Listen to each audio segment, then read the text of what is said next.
maze gukura ngejeje mu myaka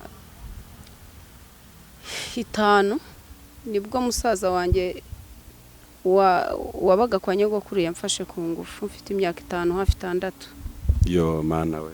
Ubwo rero ndangije ngeze mu ndiga primaire ndarangiza primaire ndangije primaire ariko ntararangiza primaire ndibuka umugore wa musaza wanjye yagiye kwa iwabo mu rugo kumwe umuntu asuri iwabo aragenda muri iryo joro yagiye nibwo musaza wanjye yanyweye inzoga nka 8 z'ijoro aje urumva ninge wari uhari ngenyine kuko wari afite utwana duto yari yatujyanye ari muri babiri munsi noneho ndangije mukinguriye ninjira mu cyumba cyanjye nawe ajya muki ageze mu cyumba cye arampamagara ngira ngo ni nk'ikintu wenda ashaka kumbaza wenda se kuntuma bese kumwe umuntu munza ashaka kukubwira ati nzanira iki cyangwa ugire gutyo ubwo nje mubajije nakwitabye aje nje arambwira ngo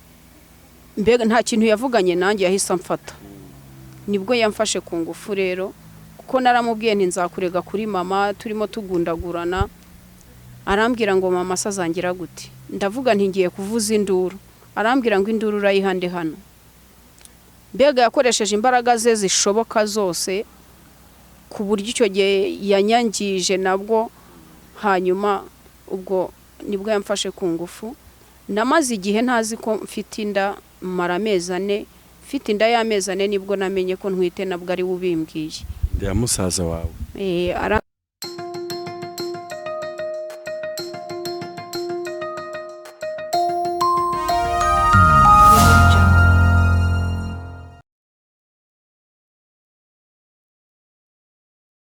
ni umugisha ukomeye kongera kubana namwe mu biganiro bitandukanye Kamana TV tugenda tubagezaho. Reka nkwifuriza amahoro, nizere ko waramutse neza cyangwa se wiriwe neza cyangwa se ijoro ryawe rigiye kugenda neza biterwa naho herereye ukurikiye kino kiganiro. Njya mpora mbibabwira nyine ngo ushobora kuba utameze neza uyu munsi ariko ejo ukamera neza. Iby'Imana yakubwiye nitabikora none izabikora ejo. Twicaye mu isi ibibazo bitandukanye, hari ababuza ababo, hari abarwaye, hari abari mu marira atandukanye y'ubuzima, hari abakubiswe n'abagabo, hari n'abakubiswe n'abagore. Iyi si nyine ni ibibazo ariko tujye tuhora tuzirikana ko nubwo turi mu isi ibibazo ariko Imana yicaye mu ijuru ry'ibisubizo kandi ihora yiteguye kugira neza abayitegereza bose. Muri kumwe na BKM nk'ibisanzwe ariko si ni nyine murabizi ko tubazanira abantu benshi batandukanye mu biganiro byacu kugira ngo batuganirize. Ndi kumwe no mu Mahano ushaka rero kugira icyo atuganiriza, ushaka kugira icyo atangariza abakunzi b'Iyo Kamana TV ariko afite urugendo runini rw'ubuzima rukuyemo amasomo yakugira umumaro nuramuka ukurikiye kino kiganiro. Reka rero dutangiye twibaza ngo ninde tugiye kuganira. Nitwa umwana nk'abandi Libere. Ubwo nyine umwana nk'abandi naryo ni izina ry'amateka.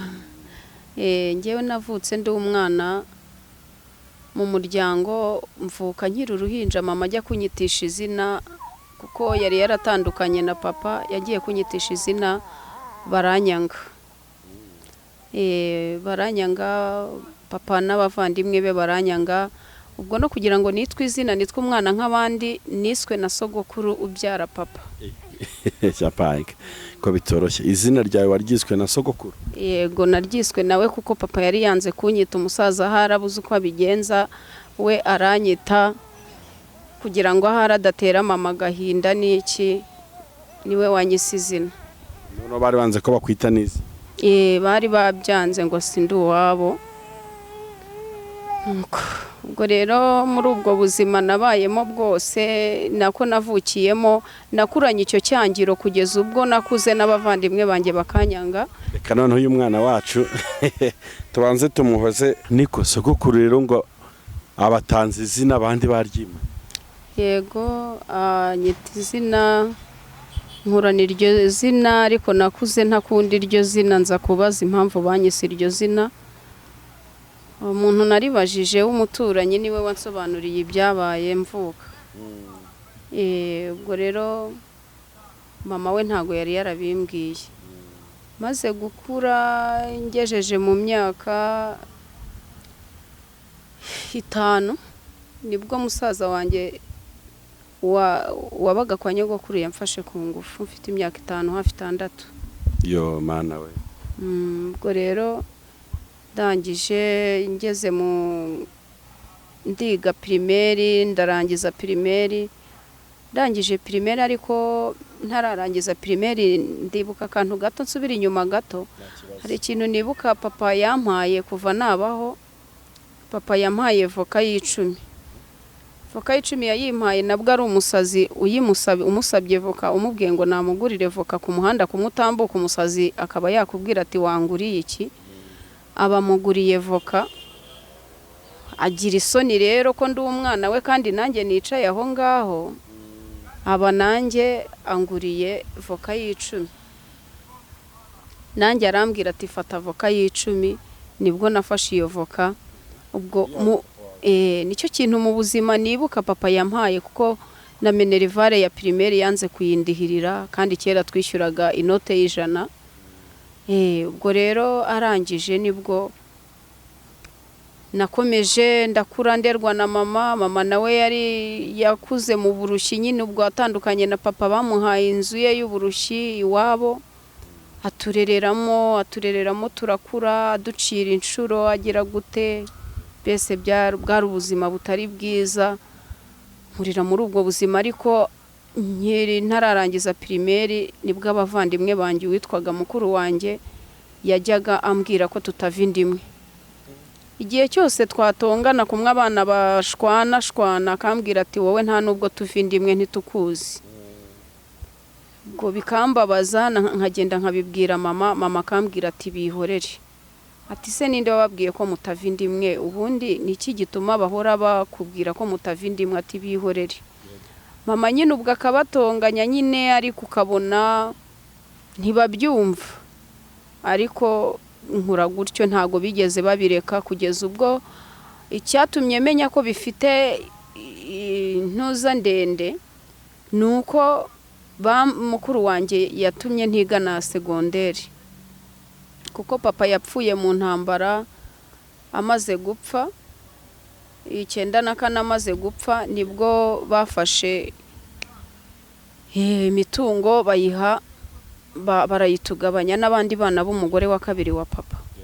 Ubwo rero mama babaha urutoki, kahwa nyine n'imirimo urabyumva. Muri iyo mirima rero izo kahwa n'urutoki nibyo mama yashakishagamo, akanshakiramo amafaranga nyine akandihirira, agafatikanya n'ahandi. Mbese kumwe umuntu ashakisha uburyo yakusanya amafaranga akandihirira ishuri rya segonderi. Ishuri rya segonderi ubwo nari nkiga mu mwaka wa mbere wa segonderi, nibwo mukuru wanjye yanze ko mama akomeza kundihirira ngo nkomeze nige. Ubwo arangije ishuri ntashye, mama aranyicaza ndi njyenyine, arambwira ati rero mukuru wawe yanze ko nkomeza kukurihirira ngo imitungo ya se iri kugushiriraho wenyine. Ati none iyo ugiye ahora ntuka mpoza ku nkeke ambwira yuko imitungo ya se ariyo igushiriyeho atabishaka. Ariko twigeze gutongana rimwe navuye ku ishuri, mukuru wanjye arambwira ngo nubona wizaye amashuri uzamenya ko data yabyaye imbwakazi. Ari mukuru wawe kubwira amagambo mwami? Yari mukuru wanjye, kandi cyambabazaga nuko yari we mukuru wanjye wenyine twakurikiranaga, nitwe bakobwa mama yari yarabyaye twenyine. Nari ngiye mutoya umukurikira, nawe ari we mukuru, abandi bose bari abahungu. Ubwo rero mukuru wanjye anyanga muri ubwo buryo, angirira ishyari. Nge ntekereza ko ari nk'ishyari yari afite ko wenda nize nkarangiza nkajya wenda segonderi, we atarigeze arangiza primaire. Ntekereza ko ari ryo shyari wenda yagize, kuko we kwiga byaramunaniye, mbega aviramo mu mwaka wa 5 primaire. Ubwo rero ndakomeza bw'ishuri nahise ndihagarika. Maze kurihagarika mama naramubwiye nti mama, niba Imana yarapanze ko nziga ubwo nziga, niba yarapanze ko ntaziga ubwo ntabwo nziga, reka tubyihorere, nine gukomeza kuguteza ibibazo n'inkeke, nta kibazo. Ubwo rero nahise mpagarika kwiga, nje mu rugo iwacu nabwo biba ikibazo. Ndaza nicarana na mukuru wanjye. Harya reka dusubire inyuma gato, ya mu rugo nihe? mu rugo ni ku Kamonyi hari Nyamiyaga. Ubwo rero arangije mbona ni ibintu birebire, tukajya duhora dushwana mu rugo, mbona guhoza induru mu rugo, ninde warwanye ni twebwe, ninde watonganye ni twebwe. Ndavuga nti reka nigendere mve muri uru rugo, abantu bambwira ko tutava indimwe, nkaba mbona mbega ikintu cyambabaje cyane nuko ntanize, nabonaga nta nicyo hamariye, ntabasha kuhaba ngo nige. Ubwo rero nahise njya Kigali nshakisha akazi Kigali ko mu rugo. Umuntu wanjyanye n'umusore wo kwa data wacu wagemuraga amata i Kigali, anshakira akazi Kigali. Amaze kunshakira akazi Kigali nibwo nagiye Kigali, numvaga ko ningera i Kigali wenda nzabaho neza, nkagira ubuzima bwiza, nkagira amahoro. Ngeze i Kigali mu kazi ko mu rugo, nkora akazi ko mu rugo kuko nari umwana uzi akazi, uzi gukora. Ariko akazi ko mu rugo kaza kunanizwa nuko ahantu nakoraga hose umugabo waho yabaga ashaka kumfata ku ngufu. Boss. Igihe cyose aho ngiye nava hamwe nakwimukira ahandi, naho bikabuko kandi icyo gihe wagendanaga n'igikomere cyo kwafashwe ku ngufu ufite ya myaka 5. Nkiri umwana. Noneho urumva umudayimoni wo gufatwa ku ngufu yakomeje kungendaho, akomeza kungendaho. Ariko nyine mbura ukuntu mbigenza, mfata umwanzuro rero ngize imyaka 17. Urumva nagiye mu kazi ko mu rugo mfite imyaka 14. Mfite imyaka 17 nibwo nafashe umwanzuro, ndavuga nti ndakuze, aho kugira ngo bazanterere inda mu kazi ko mu rugo cyangwa bantere sida, reka nigendere nshaka ubundi buzima nabaho. Nashatse ubundi buzima nabaho ndabubura. Ndavuga nti reka nigire kwa musaza wanjye mukuru yabaga hariya mu Gasyata, reka nigireyo hanyuma abariho nibera, wenda nzashaka ikintu ncuruza, mbese mbeho mu bundi buzima butarabwa akazi ko mu rugo. Ubwo nari nzi ko mpunze ibibazo, mpunze ibintu by'abagabo no gufatwa ku ngufu. Nuko ngeze kwa musaza wanjye naho mpahurira n'ikibazo gikomeye. Muri Kigali? Hariya mu Gasyata Karuruma. Musaza yarashatse? Ubwo nibwo ibintu byakomeye nanone, ndagenda cyakora nkigerayo ngira umugisha. Mbona umukobwa twari duturanye bitaga Kampire Françoise, Imana imuha umugisha, anjyana kwiga ishuri ry'imyuga. Aho yigaga anjyana kunyandikishayo kuko ni umushinga wabarihiriraga. Arambwira ati hari ishuri ry'imyuga kuko yabonaga mbyuka nta kintu nkora, nta kazi mfite, kandi ndi umwana w'inkumi, nta shuri mfite ngo nige. Arambwira ati ngwino nkwereka ahantu tuzajya tujyana kwiga bakwandike. Ndagenda baranyandika, bamaze kunyandika narize niga ishuri ry'imyuga, kudoda nyine n'iyindi myuga twigaga. Ubwo ndangije mu gihe ntararangiza kwiga iryo shuri ry'imyuga, nibwo umugore wa musaza wanjye yagiye kwa iwabo mu rugo kumwe umuntu asura iwabo. Aragenda muri iryo joro yagiye, nibwo musaza wanjye yanyweye inzoga nka 8 z'ijoro. Aje urumva ninjye wari uhari njyenyine kuko wari afite utwana duto yari yatujyanye. Ari muri babiri mu nzu. Noneho ndangije mukinguriye ninjira mu cyumba cyanjye, nawe ajya muki. Ageze mu cyumba cye arampamagara, ngira ngo ni nk'ikintu wenda ashaka kumbaza, wenda se kuntuma, mbese kumwe umuntu mu nzu ashaka kukubwira ati nzanira iki cyangwa ugire gutyo. Ubwo nje mubajije nakwitabye, nje arambwira ngo mbega nta kintu yavuganye nanjye, yahise amfata. Nibwo yamfashe ku ngufu rero, kuko naramubwiye nti nzakurega kuri mama, turimo tugundagurana. Arambwira ngo mama sazangira gute? Ndavuga nti ngiye kuvuza induru. Arambwira ngo induru urayihande hano. Mbega yakoresheje imbaraga ze zishoboka zose, ku buryo icyo gihe yanyangije nabwo. Hanyuma ubwo nibwo yamfashe ku ngufu. Namaze igihe ntazi ko mfite inda, mara amezi 4. Mfite inda y'amezi 4 nibwo namenye ko ntwite, nabwo ari ubimbwiye. Ndi musaza wawe?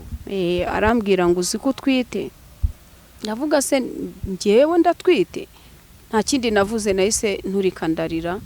Ndavuga nti si uko ko ntekereje ubuzima nakuriyemo, ntekereje ko nta hantu mfite ho kujya, ntekereje ko nta muntu nkunda, ntekereje ko nta handi hantu, mbese nta buzima bundi mfite.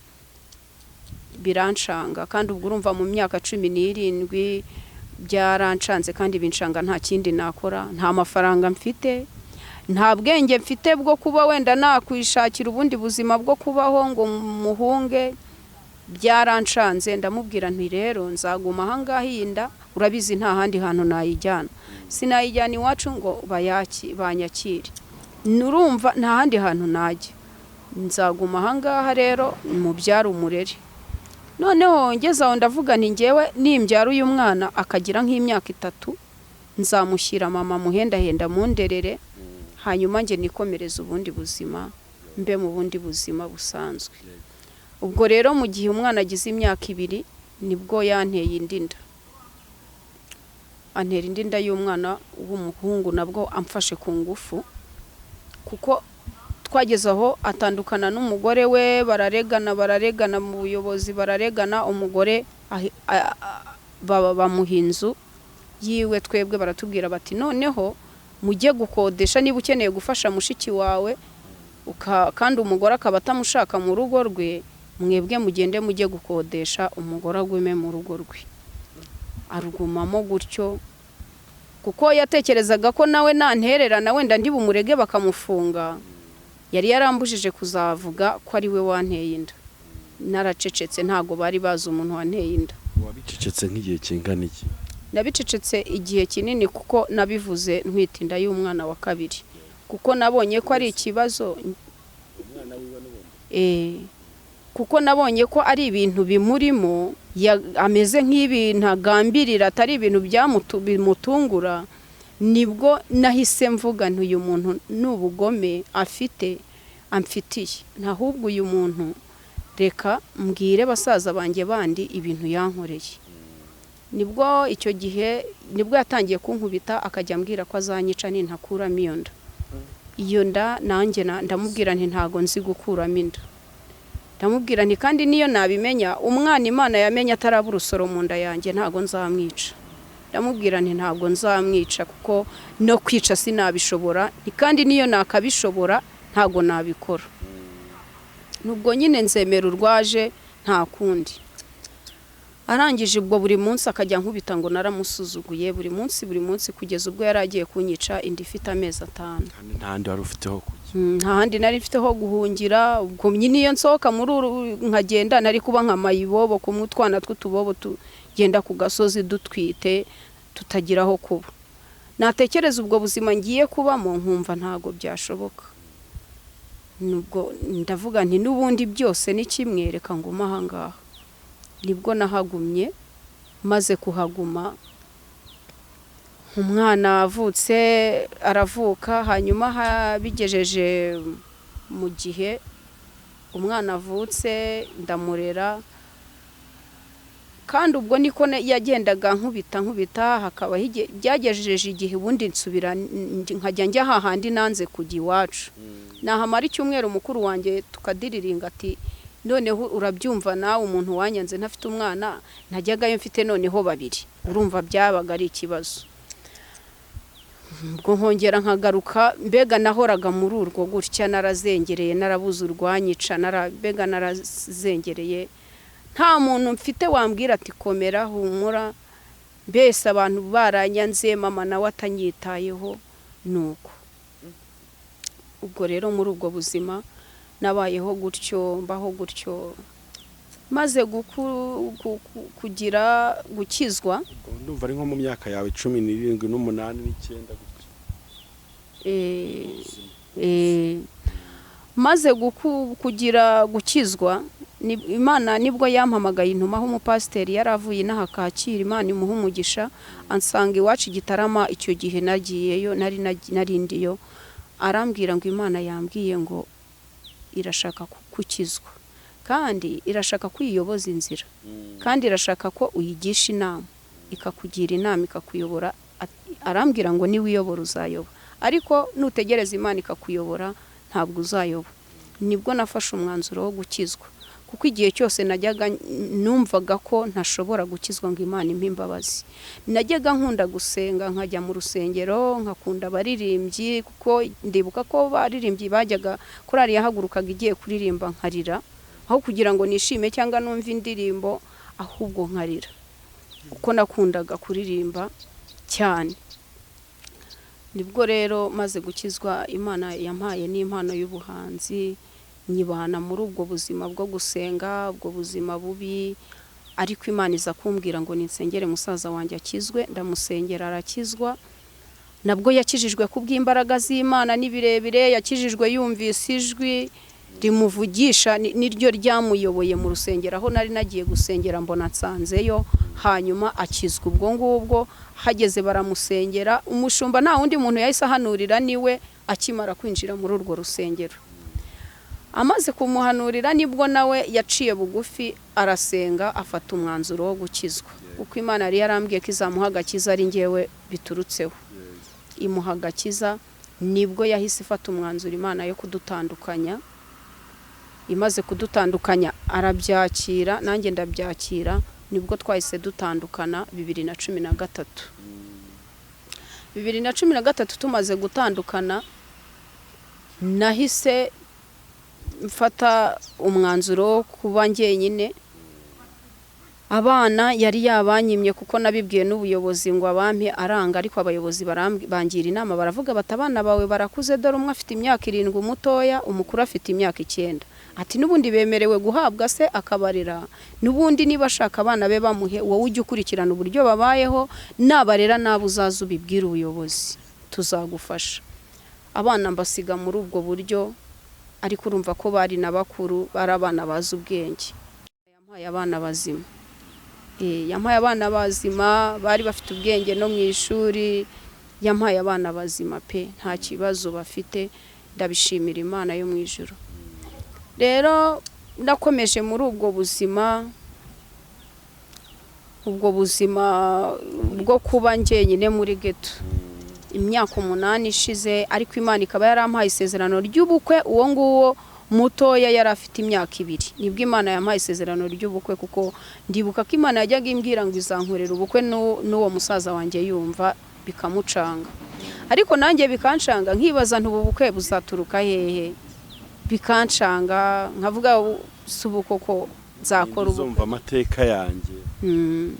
Mbese niba hari ikintu nabaye, mbega sinzi, ni rwandiko rusomwa na bose, se sinzi ukuntu nabivuga, ariko ndashima Imana ko yankuye muri ubwo buzima, ikankura muri ubwo buzima.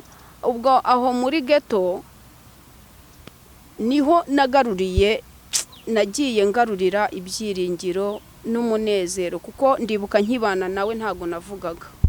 Ni narabaye nk'ikiragi, mpura n'umuntu akansuhuza wiriwe, yego, nkahita nkomeza. Nta kintu nari mfite cyo kubwira abantu, nta n'ikintu nari mfite numva navugana n'abantu, kuko agahinda ko nyine nagendanaga mu mutima kari agahinda kenshi, ku buryo nageze naho numva nakwiyahura, ariko ijwi mu mutima rikajya rimbwira ngo hoya wikwiyahura. Nuko ubwo ngubwo nakomeje gutyo. Nyuma y'imyaka 8 irangiye 2020, mu kwezi kwa 2 ku itariki 15 nibwo nakoze ubukwe. Ubwo nahuye n'umugabo wanjye, turakundana, mbese nsanga ni n'umwana wacu twareranye, uretse ko yari yaranyibagiwe nanjye naramwibagiwe. Tuza kumenya nari Imana imuntumyeho, ni ibintu nabyo birebire. Tuza kumenya nari Imana imuntumyeho, imuhaye ubutumwa nzanira. Bwa mbere sinamumenya, agarutse ubwa kabiri nibwo namumenye, kuko twaherukanaga afite imyaka 7, nanjye mfite imyaka 7, turangana. Hanyuma rero nibwo yaje kunyibwira hakomoka, namwibwiye aho nkomoka, nawe anyibwiye, numva turaziranye. Twacaga iwabo tugiye kuvoma, ni ku musozi umwe, iwacu ni wabo. Ubwo rero impamvu nkubwira ko twe twaribagiranye, tutari tuziranye, yavuye aho ngaho yavukiye, kuko yavukiye mu rugo kwa nyogokuru wiwe, nyine kwa sogokuru we. Mama we yari yaramubyariye iwabo. noneho ava aho ngaho yavukiye iwabo wa nyina ajya kurererwa iwabo wa papa we. Ubwo urumva twese dutandukana muri icyo gihe nyine, twongeye kubonana tungana gutya nyine turi bakuru.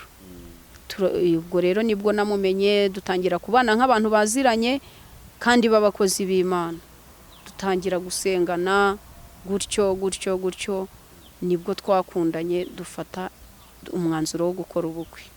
Dukora ubukwe kandi ubukwe bwacu bwabaye bwiza, ndashima Imana ko yankoreye ubukwe. Ubwo bwabaye muhe mwaka? 2020 mu kwezi kwa kabiri ku itariki 15. Bwabereye hariya ikarama ku mataje. Abantu bazi hariya ku mataje ninge hakoreye ubukwe bwa mbere. Mu bakobwa bahariya mu mataje ninge Imana yahatabariye bwa mbere, rwose ndayishima. Ningewe Imana yakoreye ubukwe kuko umumama wankingiye yari yarimukiye muri ariya mataje. Ubwo rero niho nanahagurukiye nkora ubukwe. Nibwo rero uwo mumama yari umumama wayoboranaga gurupe y'amasengesho n'umugabo wanjye. Noneho uwo mumama twamufataga nk'umubyeyi wacu, ari we yamufataga nk'umubyeyi we, nanjye nkamufata nk'umubyeyi wanjye, kuko yari umumama ukuze ubyaye 7, ufite umugabo n'abana. Ubwo rero twamufataga gutyo, tumukunda nk'umuntu dusengana, nk'umubyeyi wacu wo mu mwuka, nuko tumukunda rwose bitari n'uburyarya. Noneho tuza gupfa inkwano, ashaka ko inkwano nyihahisha ibintu tukabikoresha, ibindi bigasigara iwe mu rugo. Rero ndamubwira nti rero amafaranga y'inkwano reka dufate umwanya, dufate amafaranga y'intwererano zanjye nyagushye, noneho ay'intwererano zawe kuko nayo namuhaye invitation nawe ngasohore mu bashuti be, nayo yazanye tuyakusanyirize hamwe, noneho uyafate wowe niwe wayabikaga. Noneho aba ariyo tuzahahisha ibintu byo kurya, ibintu bikenewe mu bukwe. Noneho nanjye inkwano nzafata wayo gukora decoration, mfate way'intebe z'abakwe bazicaraho, mbese nabaye musi n'utundi tuntu tuzakenerwa nk'utwo mu bukwe. Noneho andi nanjye nyaguremo ibirongoranwa bishoboka. Ati hoya, ati byihorera ibirongoranwa, umugabo wawe azabigura wagezeyo. Nyabwana ariko se nshobora kugera mu rugo, urugo rw'umuntu w'umusore, noneho wari umusiribateri, nta kintu aba afite, mwese murabizi. Noneho ngende nta n'isorori njyanye, ngende nta na varize, ngende se nta na teremusi, nta n'iki. Ndamubwira nti ntago bishoboka pe, ntago bishoboka. Ubwo nibwo nafashe ayo mafaranga y'inkwano ndayajera uko mbyumva. Noneho biramubabaza, ariko biramubabaza ntiyabimbwira, arabimpisha, bibwira abandi bantu. Ubwo abibwiye abandi bantu, kandi uwo mumama inkwano zafashe irembo yazigabanye na mama. Inkwano basabye gusaba no gukwa yazigabanye na mama. Urumva ntako ntari nagize ngo mufate nk'umubyeyi wanjye, ariko mu by'ukuri nawe arampemukira. Nyuma y'ubukwe nibwo yicaje umugabo wanjye ku bw'ayanzika yari afite ko namusuzuguye, ahari nkanga ko inkwano yanjye nyikoresha uko abyumva. Nibwo yagize gutya, afata abahanuzi 3. Uwo witwaga nka mama wo mu mwuka, aho nahagurukiye nkingirwa, yafashe abahanuzi 3, arangije nawe yari umuhanuzi, bakora agatsiko k'abahanuzi, bahamagara umugabo wanjye. Ubwo twe tumaze amezi 2 tutarasama, ariko mbere yuko tutarasama yari yaratubwiye nge n'umugabo wanjye tugiye kumusura, aravuga ngo ntago muzigera rega musama ntabasengeye, ngo niko Imana yambwiye. Ndavuga se noneho no gusama bigomba gusenga koko? Abantu babyara ni ngombwa ko we ajya kudusengera cyangwa natwe twakwisengera ku mutima, ariko ntago nabivuze. Ndavuga nti rero uyu mumama reka mfata umwanzuro njye kwisengera. Natereye umusozi ndi ngenyine njya gusenga, mbwira Imana nti Imana, amatwi wakumvisha uriya mumama, amatwi wakumvisha uriya mu mama nanjye wayanyumvisha ukumva gusenga kwanjye. Noneho nimbabarira urubyaro. Imana nkigera ku musozi yakoresheje umuhanuzi arambwira ati humura nguhaye urubyaro, dore barakumanitse ngo umuhanuzi utari muri kagatsiko. Dore barakumanitse ngo ntuzabyara nubwo ushatse, atari ko nguhaye umwana, nguhaye guheka, nguhaye gukikira no konsa. Ubwo rero Imana hashize icyumweru kimwe mbonanye n'uwo muhanuzi nibwo nasamye inda y'uyu mwana mureba mpetse. Ubwo rero nshima Imana, ndavuga nti Imana ushimwe, ndavuga nti Imana ntireba nk'abantu, ntitekereza nk'uko abantu batekereza. Koko nawe uri kunyumva hari icyo wavuganye n'Imana, kandi nawe ubwawe hari icyo wavugana n'Imana ukayibwirira agahinda kawe kakuri ku mutima, atari mugenzi wawe ugiye kuyikubwirira, kuko umwenda wari ukingirije ahera waratabutse ngo buri wese yigerereyo. Niyo mpamvu rero tugomba kujya twigerera imbere y'Imana tukayibwira imitwaro yacu, irabishoboye. Ubwo rero nibwo byakomeje gutyo, bamubwira yuko baramwicaza babahanuzi, baramubwira bati umugore wawe ntago ari we mugore Imana yaguhaye, warirwaniriye. Abahanuzi ati dore Imana iri kutwereka undi mukobwa w'inzobe imbere yawe, ati none dore uzakora ubundi bukwe, kandi uriya mugore wawe azapfa ntabwo azabaho, iriya ndizamwica. Kuko yari yamaze kumenya ko nasamye, umugabo wanjye yarabyishimiye, nyine aragenda bimubwira nk'umubyeyi, ariko ntiyirengagiza ko yatubwiye yuko tuzasama ari uko yasenze, kandi nasamye ari uko atasenze. Ubwo rero urumva yagize ikibazo gikomeye. Amaze kugira ikibazo gikomeye nibwo yangambaniye ku mugabo wanjye, yamubwira ko ndi umurozi, yamubwira ko Imana yamubwiye ko namuroze ngo nkamurogera mu masohoro, ngo nkamurogera ngo muri mayo, ngo mbega ngo ngambiriye no kumuminjirira. Ariko namwe mwabantu, koko umugabo mumaranye amezi 2 wagambirira kumwica gute? Se waba warashatse umugabo wo kwica? Nta n'icyo umuhora. Je ni ikintu nibajije biranshanga, nibaza ubwo buhanuzi yakiriye. Baramubwira ngo rero dore washatse umugore w'inzaduka, ngo fata umwanzuro ngo ugende, ngo uriya mugore atazakwica, ngo nutagenda ngo baramubwiye ngo hunga udapfa. Umugabo yazinze utwe kuko nkuko bamubwiye ngo azinge, arigendera. Yakoraga kwa muganga, yakoraga kwa muganga, yakoraga ijoro. Arambwira tubu kwa bosi bampanze gukora amanywa nijoro, ariko yabimbwiye yaramaze iminsi atamvugisha, akajyaza ntavuge, nkamwakira nishimye, ariko we nkabona ntiyishimye. Nkakora uko nshoboye kose, ariko umugabo nkabona ntiyishimye, agahugira muri telefone, nkayoberwa ikibazo afite. Ubwo rero nibwo yanzinutswe burundu, ku buryo nahamagaraga na telefone ye ntayifate, yanayifata twavugana nk'ijambo rimwe 2 agahita akupa telefone. Ubwo ibibazo byabaye ibibazo, kugeza ubwo nafashe umwanzuro wo kuguma nyine.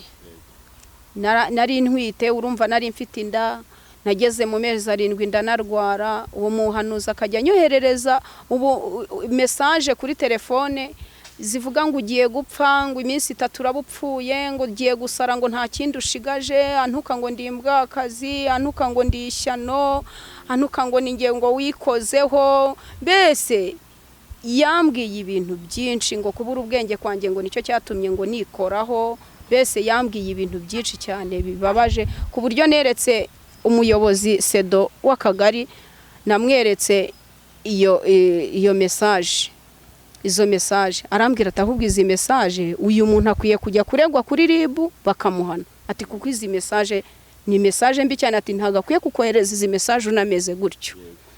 Nuko ubwo rero najyaga ngera igihe yazoherezaga mu gitondo cyangwa nimugoroba ngiye kuryama, kugira ngo ahari ndare nabi, cyangwa mu gitondo buke meze nabi nyine. Nuko ubwo arangije rero nibwo nafashe umwanzuro wo kwihangana, kuko nta kindi nari gukora. Ubwo muri ubwo buzima bwose nta wanyishyuriraga inzu, nta wansuraga, nta wagiraga gute. Hari umuryango w'iwabo ntiwansuraga, ari uw'iwacu uretse mama wenyine niwe wansuye, nta wundi muntu wigeze ansura. Imana mbese iyo yafunze nta muntu ubasha gufungura. Ubwo rero yari yafunze, ifunga n'abantu bambaza amakuru, ifunga n'abansura, irafunga mbese. Nuko imaze gufunga, nuko ibibazo bibazo. Reka duse n'abihuta gatoya wenda tugira ngo dusoze n'ikiganiro cyacu. Mbese wenda dusoze tubwira inkuru nziza. Umugabo yaje kugaruka cyane. Umugabo yaje kugaruka, ariko agaruka narabyaye, utuntu twose mu nzu naragurishije. Nubwo nagurishaga nifuza kuko nagejeje igenda arwara, ngurisha nishyura inzu. Nuko utuntu ubu twashize mu nzu, nuko bimeze, nta kintu dufite. Mbese ntumbone gutya, n'iyi myenda nambaye niyo nahatahanye, navuga nti nimbyara wenda nzambara turiya dutenge, kuko imyenda y'amakanzu yo naranayigurishije.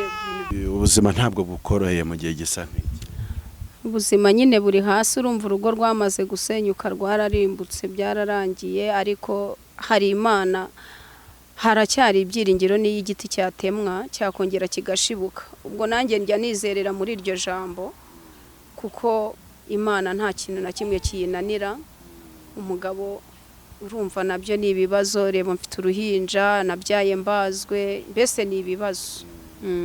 Reka noneho turebe umuntu ashaka kugira icyagufasha mu bakurikira Iyobokamana TV, yakubona ku yihe nimero? Yambona kuri 0780 52 839. 0780 52 839. Murakoze cyane. Yego, murakoze namwe.